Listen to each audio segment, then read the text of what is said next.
ধন্যবাদ। বিসমিল্লাহির রহমানির রহিম। তিস্তা পাড়ের সংগ্রামী জনগণ, আসসালামু আলাইকুম।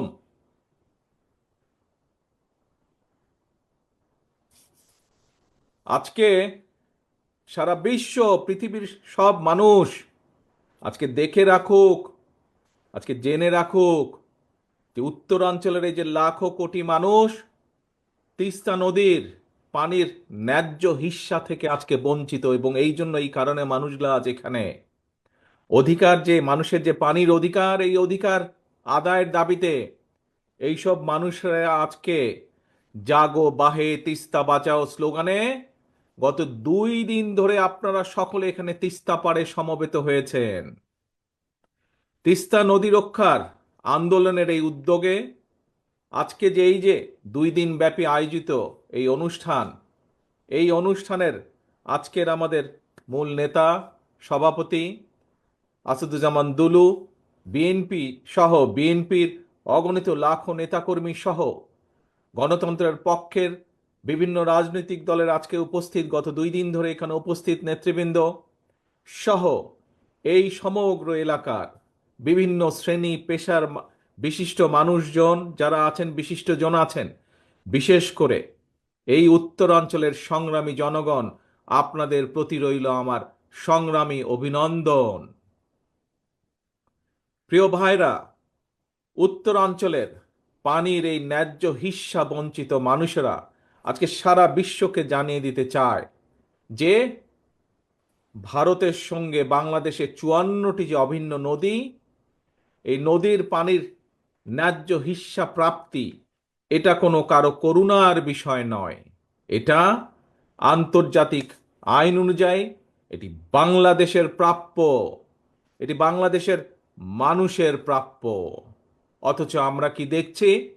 আন্তর্জাতিক নদী আইন, তিস্তা নদীর পানির ন্যায্য পাওনা আদায়ের জন্য আজকে আমাদেরকে আন্দোলন করতে হচ্ছে। বাংলাদেশের মানুষকে তথা উত্তরাঞ্চলের মানুষকে আজ আন্দোলন করতে হচ্ছে। এই পানি বন্টন নিয়ে আমাদের প্রতিবেশী দেশ বাংলাদেশের মানুষের সাথে অপ্রতিবেশীমূলক আচরণ করেই চলেছে। আপনাদের সকলের জানা আছে, আজকে প্রায় 50 বছর হলো ফারাক্কার অভিশাপ থেকে বাংলাদেশ মুক্তি পায় নাই। এখন আবার তিস্তা বাংলাদেশের জন্য আরেকটা অভিশাপ হিসাবে দেখা দিয়েছে। সব আন্তর্জাতিক আইন লঙ্ঘন করে আমাদের প্রতিবেশী উজানের গজলডোবায় একটা বাঁধ নির্মাণ করেছে, করে তিস্তার এই স্বাভাবিক পানি প্রবাহকে তারা নিয়ন্ত্রণ করে চলেছে। তাদের এই অপ্রতিবেশীমূলক আচরণের কারণে আজকে উত্তরাঞ্চলের লাখো কোটি জনগণ বন্যায়, খরায় দুর্বিষহ জীবন পার করছে। পানির অভাবে তিস্তার বুকে আজকে ধু ধু বালুচর। একদিকে পানির অভাবে নষ্ট হচ্ছে হাজার হাজার কোটি টাকার ফসল, আবার কখনো হঠাৎ করেই, এই দেখেন 2 দিন আগে যেমন হয়েছে, হঠাৎ করেই উজান থেকে ছেড়ে দিচ্ছে পানি, আর সেই পানির কারণে বন্যায় ভাসিয়ে দিচ্ছে সাধারণ মানুষের ঘর বাড়ি, কৃষকের আবাদি ফসল ভাসিয়ে দিচ্ছে। প্রত্যেক বছর এই বন্যার কারণে বলা যায় প্রায় সময় বন্যার কারণে এমনকি কোনো কোনো সময় বছরে 3বারও বন্যা হয়েছে এই অঞ্চলে। আর এই বন্যার জন্য প্রতি বছর তো ভাঙন তো আছেই, নদীর ভাঙন, শস্যেরও যে আর্থিক ক্ষতি হচ্ছে, প্রায় লক্ষ কোটি টাকার আর্থিক ফসলের ক্ষতি হয়। প্রিয় সংগ্রামী ভাই বোনেরা, এই যে 5ই আগস্ট চলে গেল, এই 5ই আগস্টে আমরা দেখি যে একজন পালিয়ে গিয়েছে এই দেশ থেকে, একটা খুনি এই দেশ থেকে পালিয়ে গেছে, স্বৈরাচার এই দেশ থেকে পালিয়ে গিয়েছে। এই স্বৈরাচার একটা কথা বলেছিল একবার, নিশ্চয়ই আপনাদের সকলের মনে আছে। কি সেই কথাটা? স্বৈরাচার বলেছিল, ভারতকে যা দিয়েছি সেটি তারা সারা জীবন মনে রাখবে।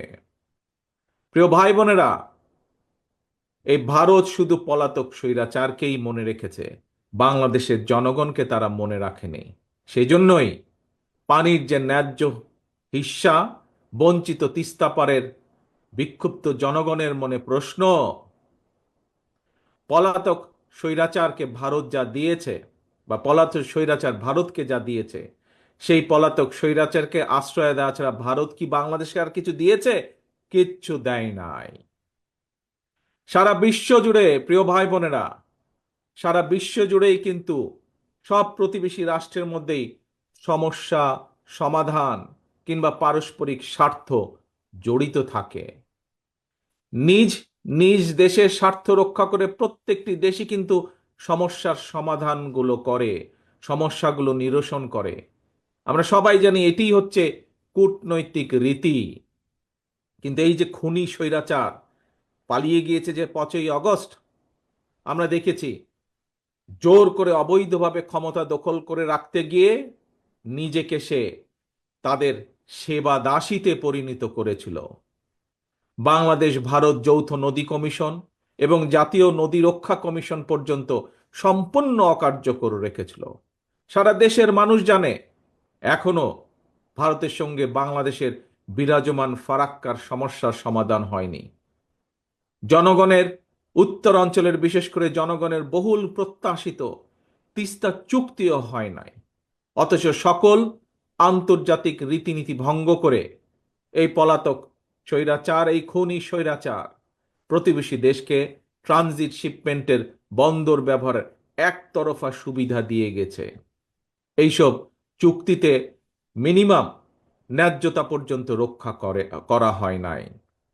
প্রিয় ভাই বোনেরা, বাংলাদেশের মানুষ মনে করে প্রতিবেশী দেশের সঙ্গে প্রয়োজনে সকল অসম, অন্যায্য এবং একতরফা যে সকল চুক্তি, এগুলো পুনর্মূল্যায়ন কিংবা পুনর্বিবেচনা করা দরকার।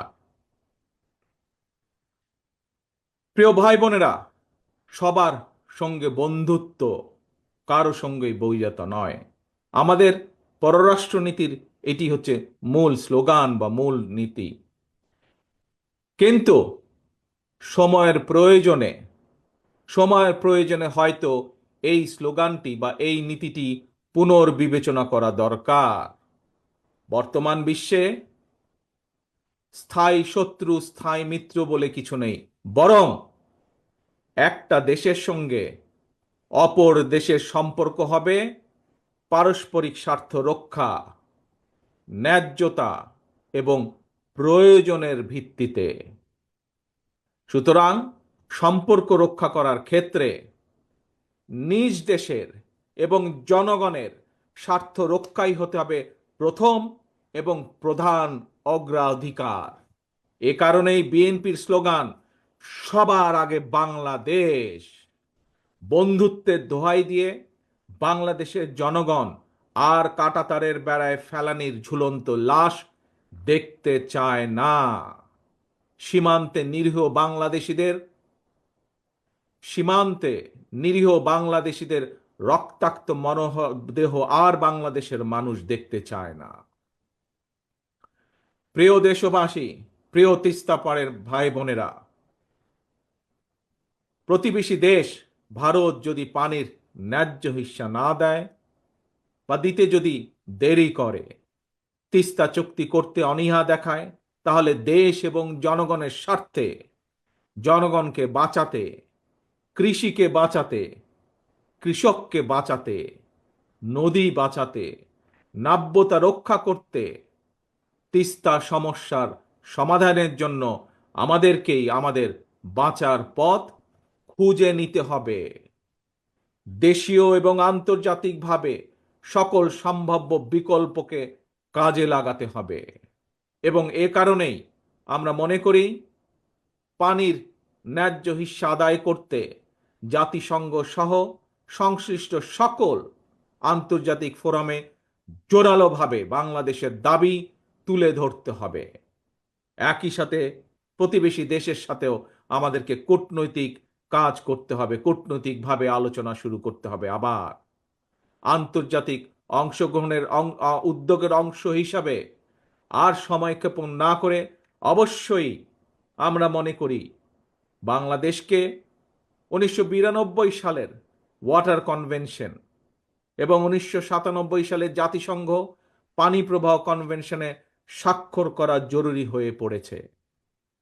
প্রিয় ভাই বোনেরা, আন্তর্জাতিক উদ্যোগের পাশাপাশি বিশেষ করে উত্তরাঞ্চলকে মরুকরণ থেকে বাঁচাতে তিস্তা মহাপরিকল্পনা বাস্তবায়নের কোনোই বিকল্প নেই। আপনাদের প্রিয় দল বাংলাদেশ জাতীয়তাবাদী দল রাষ্ট্র জনগণের সমর্থনে আল্লাহর রহমতে রাষ্ট্র পরিচালনার দায়িত্ব পেলে আগামী দিনে অবশ্যই আমরা অগ্রাধিকার ভিত্তিতে তিস্তা মহাপরিকল্পনা বাস্তবায়নের সব রকম উদ্যোগ আমরা ইনশাল্লাহ গ্রহণ করব। পাশাপাশি পাশাপাশি বর্ষা সহ অন্য অন্য উৎস থেকে পানি সংরক্ষণ করে রাখার জন্য বাংলাদেশের ভেতরে থাকা তিস্তার ডান পাশের 7টি নদী এবং তিস্তার বাম পাশে 5টি শাখা বা উপনদী, এগুলোকেও খনন করা অত্যন্ত জরুরি। এগুলোকেও খনন করতে হবে আমাদের। এছাড়াও পানির বিকল্প উৎস তৈরি এবং পানি সংরক্ষণের জন্য নদী ও পানি বিশেষজ্ঞদের পরামর্শ অনুযায়ী দেশের বিভিন্ন স্থানে জলাধার নির্মাণ এবং পুনরায় শহীদ জিয়ার সেই খাল খনন কর্মসূচি চালু করব ইনশাল্লাহ আমরা। প্রিয় ভাই বোনেরা, আমার সামনে এখানে বহু সম্মানিত মুরব্বী রয়েছেন। সেই মুরব্বীদের উদ্দেশ্যে বলতে চাই, প্রিয় মুরব্বীবর্গ, আপনাদের অনেকেরই মনে আছে সারা দেশে স্বাধীনতার ঘোষক শহীদ রাষ্ট্রপতি জিয়াউর রহমানের খাল খনন কর্মসূচির কথা। তখন একটি স্লোগান ছিল, বিখ্যাত স্লোগান, কৃষকের কাছে, গ্রামের সাধারণ খেটে খাওয়া মানুষের কাছে একটি পরিচিত স্লোগান ছিল, প্রিয় স্লোগান ছিল, কি সেটি? খাল কাটা হলে সারা, দূর হবে বন্যা খরা। প্রিয় দেশবাসী, উত্তর অঞ্চলের সংগ্রামী ভাই ও বোনেরা, দেশের জনগণের সকল গণতান্ত্রিক রাজনৈতিক মানবাধিকার কেড়ে নিয়ে ভোটের অধিকার ডাকাতি করে পলাতক স্বৈরাচার দেশে মাফিয়া সাম্রাজ্য গড়ে তুলেছিল। এই পলাতক খুনি স্বৈরাচারের আমলে জাতীয় নির্বাচনকে খেল তামাশার বিষয়বস্তু বানিয়ে ফেলা হয়েছিল। জনগণকে বিগত 15টি বছর ভোট দিয়ে সংসদ সরকার অর্থাৎ জনগণের নিজের সরকার প্রতিষ্ঠা করার কোনোই সুযোগ দেওয়া হয় নাই।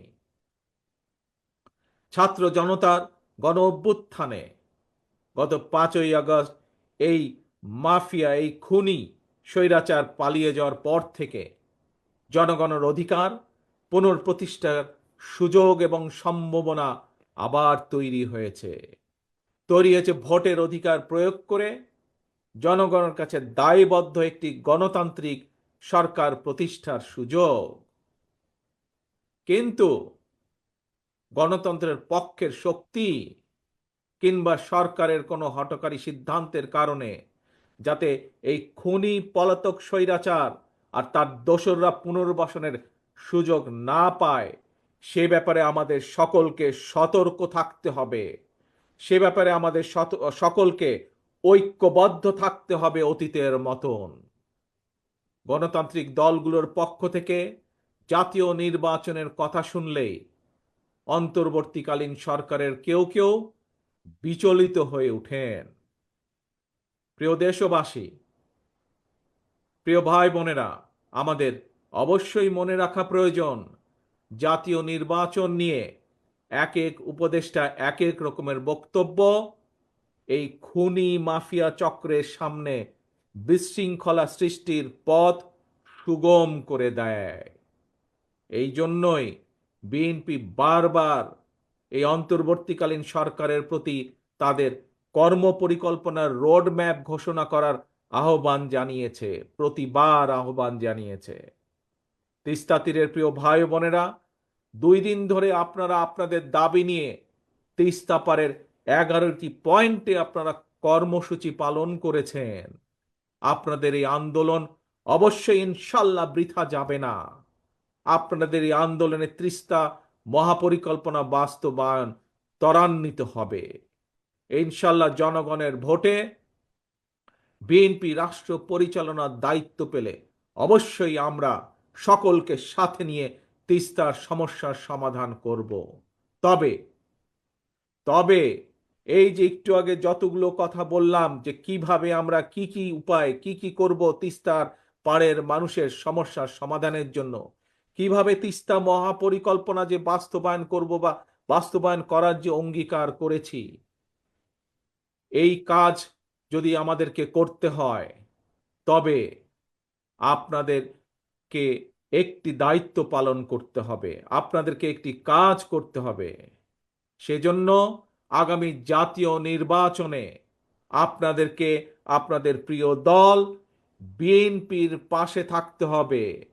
বিএনপির দরকার আপনাদের সমর্থন।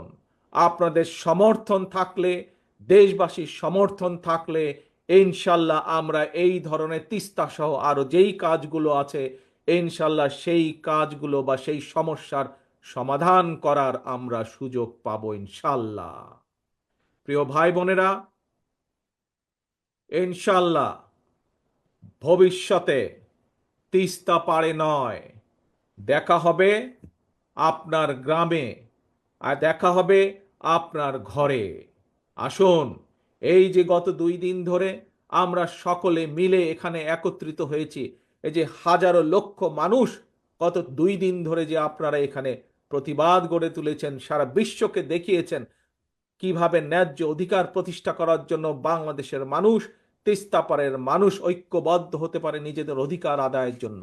আসুন, আজকের এই 2 দিনের এই কর্মসূচিতে আমরা প্রতিজ্ঞা গ্রহণ করি। কি সেই প্রতিজ্ঞা? সেই প্রতিজ্ঞা হলো জাগো বাহে, তিস্তা বাঁচাও, জাগো বাহে, বাংলাদেশ বাঁচাও। এই হোক আমাদের স্লোগান, জাগো বাহে, তিস্তা বাঁচাও, জাগো বাহে, দেশ বাঁচাও। আসুন, এই হোক আমাদের স্লোগান, এই হোক আমাদের শপথ আজকের। আল্লাহ হাফেজ। বাংলাদেশ জিন্দাবাদ। বাংলাদেশ জাতীয়তাবাদী দল জিন্দাবাদ।